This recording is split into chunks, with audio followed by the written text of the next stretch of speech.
Chapter 10. Build an identity that commands respect. Everything changes when your identity changes.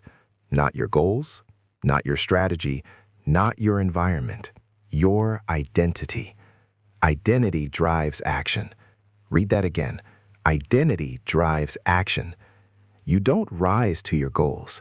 You fall to your identity. That's the key. If you see yourself as uncertain, you will speak uncertainly. If you see yourself as emotional, you will react emotionally. If you see yourself as overlooked, you will behave like someone waiting to be chosen. You speak who you are, and the world responds accordingly. You have a choice. Keep the old identity or build one that commands respect. This chapter locks it in. From this moment forward, your internal script changes. I am calm. I am precise. I am deliberate. Not someday, now. Because identity is not discovered. It is decided. That's the key.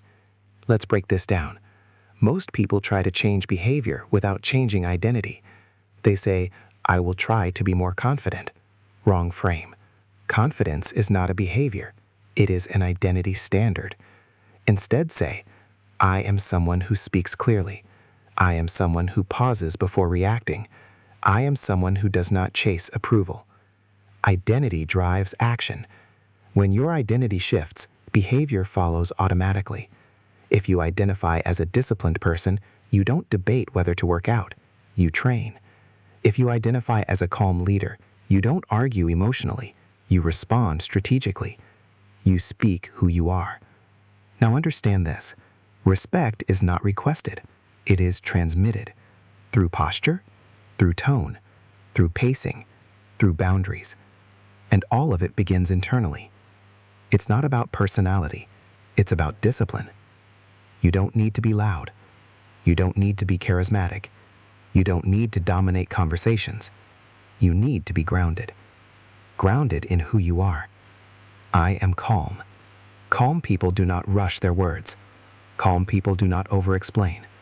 Calm people do not react to bait. They observe. They decide. They respond. You have a choice. React from insecurity or respond from identity. That's the key. Let's talk transformation. Picture someone who used to interrupt constantly. Why? Fear of being ignored. That's not a communication problem. That's an identity problem.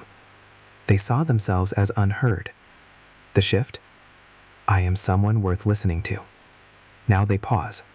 Now they speak slower. Now they don't fight for airtime. And people lean in. Identity drives action. Another example.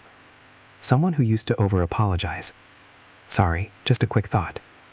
Sorry, I might be wrong. Sorry for bothering you. That's not politeness. That's insecurity leaking through language. The shift? I am someone whose time and ideas have value. The apology disappears. Clarity replaces it. You speak who you are. This is not arrogance. It is self-definition. Arrogance screams. Identity stands still. That's the difference. Now here is your assignment. Write down 3 identity statements. Short, clear, non-negotiable. For example, I am calm under pressure. I am direct and respectful. I finish what I start. Read them daily. Not as motivation, as instruction. Because your brain obeys repetition. It's not about feelings. It's about conditioning. Condition the mind. Condition the language. Condition the posture. That's discipline. You don't need their permission to upgrade your identity. You don't need evidence first. Act first. The evidence will follow. Because once you decide who you are, you filter behavior through that lens. Before speaking, ask, what would a calm, precise, deliberate person say right now? Then say that. Before reacting, ask, what would someone who commands respect do here? Then do that. Identity drives action. Now understand something powerful. Your past behavior does not define your future identity. That was a version of you. This is a decision. You have a choice. Stay attached to the old narrative or build a new standard. That's the key.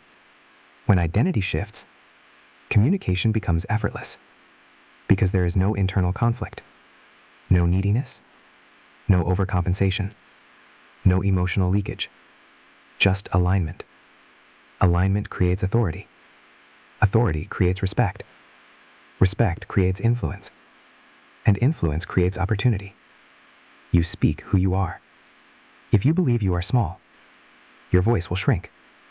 If you believe you are capable, your words will land differently.